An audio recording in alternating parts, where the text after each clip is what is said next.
고민하시는 게 여러 가지가 있는 것 같아요. 그냥 더 좋은 데로 가고 싶다. 주춤한 것 같으니까. 근데 이제 막상 갈아타려고 막 준비를 해서 예차저차 못 사고 못 팔고 못 사고 있는데 규제가 나오니까 이제 더 마음이 좀 더 기다려야 되는 거 아닌가? 막 이런 생각을 많이 하시는데 똑같은 이야기인 거죠. 좀 더 기다렸다가 사면 좀 더 오른 가격에 사는 것뿐이 없어요. 저는 그렇게 생각합니다. 그리고 두 번째로는 뭐냐면 이런 분들이 있는 거죠. 내가 지금 2021년 꼭지에 집을 샀어요. 그래서 아직도 회복이 안 됐어요. 예를 들면 10억 주고 샀는데 8억이에요. 그래서 본전되고 나면 팔고 갈아탈까요? 아니면은 지금이라도 2억 손절하고 넘어갈까요? 이 이야기 하시는 분들이 되게 많아요. 그러면 저는 이런 이야기 하죠. 자, 그러면 여러분이 이거 팔고 넘어가려고 하는 데가 만약에 상급지라면 잘 생각해 보세요. 그러면 지금부터 2억이 이제 얘가 이제 하급지인데 하급지면 하급지가 2억이 오르는 게 2억 오르는 동안 상급지는 2억보다 더 오르겠어요? 덜 오르겠어요? 이런 질문을 하는 거죠. 그러면 지금 10억에 샀던 걸 빠르게 팔아서 2억 손실을 확정하는 고통이 있을 수 있겠지만 결국에는 2년 지난 시점에서 보면은 그 길을 들고 있었던 것보다 상급지로 갈아탄 게 더 이득일 거다라는 거죠. 그러니까 그 질문은 다시 말하면 상급지가 더 오르겠어요? 하급지가 더 오르겠어요? 이런 이야기하고 똑같은 거야. 답은 뻔하잖아요. 간단하네요. 간단하잖아요. 근데 그런 게 있어. 작위 손해라는 게 있고 부작위 손해라는 게 있죠. 작위는 내가 10억 주고 샀는데 8억이 돼가지고 내가 팔아버리면 스스로가 행위를 해서 손실을 확정하는 거잖아요. 이게 심리적으로 고통이 엄청 세대요. 어떤 것보다 그냥 안 팔고 가만히 있는 것보다. 그래서 사람들은 보통 안 팔고 가만히 있는 걸 선택한다는 거. 손해가 더 큼에도 불구하고. 그러니까 부작위 손해는 뭐냐면 내가 자기 손해는 그래서 팔아서 확 손실하지만 부작위 손해는 뭐냐면 가만히 있는 거야. 심리적으로는 부작위 손해가 고통이 덜하기 때문에 사람들은 본전되기를 기다리는 거지. 그게 잘못된 생각이다.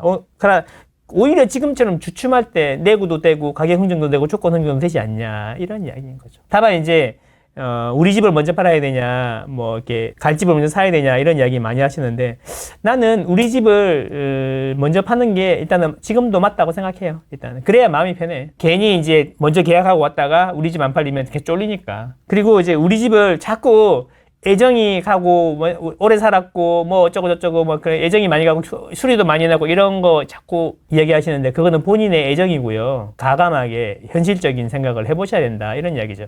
지금 내가 10억에 팔리는데, 나는 수리를 많이 하고, 오래부터 살았고, 애정 가니까, 우리 집은 좋으니까 10억 5천에 팔아야 돼. 어떻게든. 그래서 10억에 콜이 왔는데도 안 팔고 10억 5천에 고집하면 못 가는 거지, 이제. 5천만 원 더 받으려다가 여기 1억 더 오르는 걸 보고 나서 갈 수가 있는 거죠. 항상 그렇잖아. 5천만 원 비싸게 받으려 안 팔리고 있는데 1억 더 오르면 그때서 이제 움직이잖아. 맞습니다. 그래서 제가 전화를 해서 본인이 생각하는 가격을 물어보지 말고 팔리는 가격을 물어보라고 하는 거예요. 부동산에다 전화해갖고 매도자예요? 이러고 하지 말고 거기 집을 알아보고 있는데 우리 집이랑 컨디션이 비슷한 걸 알아보고 있는데 어느 정도면 바로 살 수 있습니까? 물어보면 부동산에서 그 이야기를 할 거 아니에요. 그러면은 그 집을 한번 가보고 와. 그래서 그 집이 우리 컨디션이랑 어떻게 차이가 나는지 한번 봐봐. 그리고 팔릴 가격에, 그러면 이제 팔릴 가격을 알았잖아. 그러면 그 가격에 매도를 하고 넘어가야 되는 거지. 팔리지도 않은 가격 찾고 있는다고 되냐. 상급지 이동일 때는 그렇다라는 거죠. 근데 굳이 이제 상급지가 아닌데 업그레이드라고 그러잖아요. 업그레이드는 할 필요가 없지, 지금은. 비용만 발생하니까. 그냥 가만히 있으면 되고, 상급지 갈 거면 길게 보면 그게 더 이득이다. 이런 이야기인 거예요. 그렇지 않습니까? 그래서 이제 지금 강남이 좀 많이 떠 있는 상황이긴 한데, 그래서 지금이라도 이제 다 정리하고 하나로 합체해가지고 강남을 들어가는 게 맞냐, 이제 이거 지금 많더라고요. 근데 그런 분들은 생각보다 많지 않을 것 같은데, 그걸 해가지고 원베일리 70억짜리를 팔사를 간다? 그거는 조금 고민이 많이 해봐야 될 것 같아요. 일반 강남. 그치. 일반 가정에 개포동을 간다든지, 개포동에 5, 6, 7단지 재건축하고 있는 걸 간다든지, 강남 내에서도 B급지나 C급지.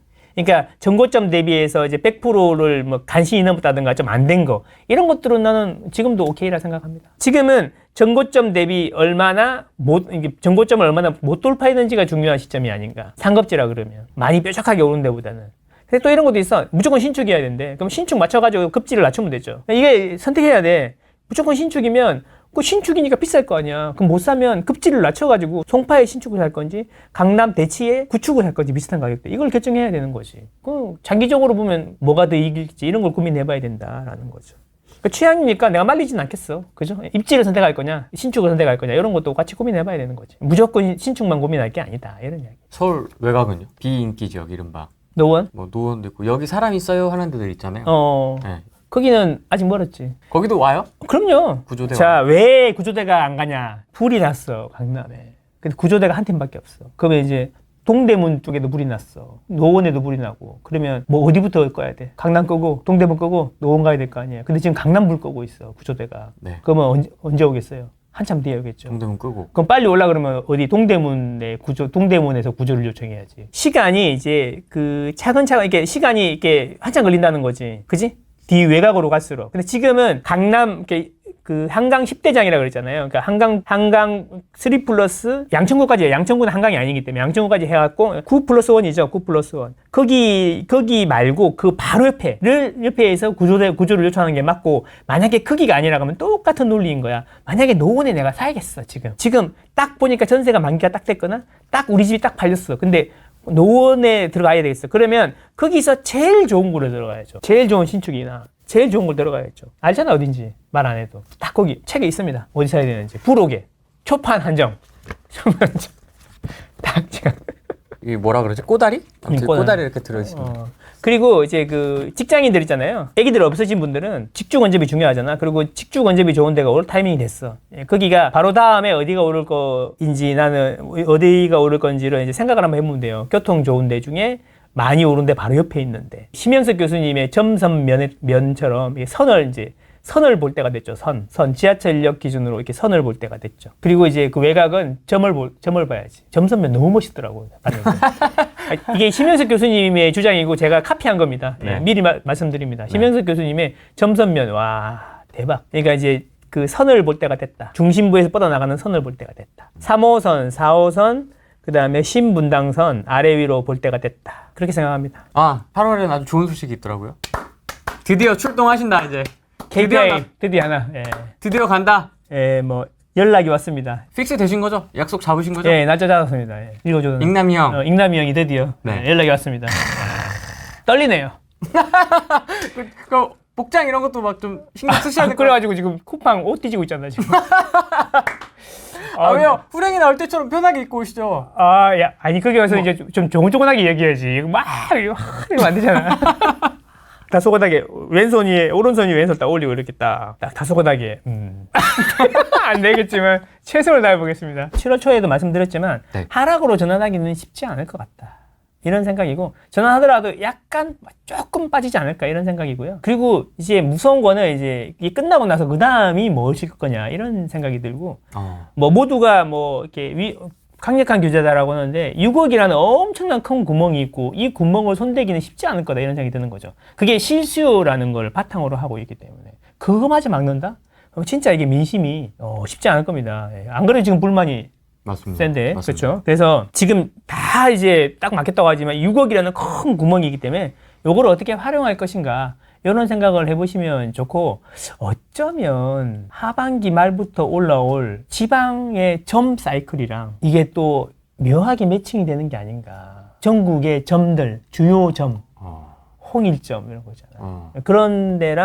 그런 데랑 묘하게 매칭이 되지 않을까 생각이 들고, 그래서 올 초에도 지방을 갔다 왔는데 이제 8월 달에도 저는 이제 2군데 정도를 다시 가보고 올 생각입니다.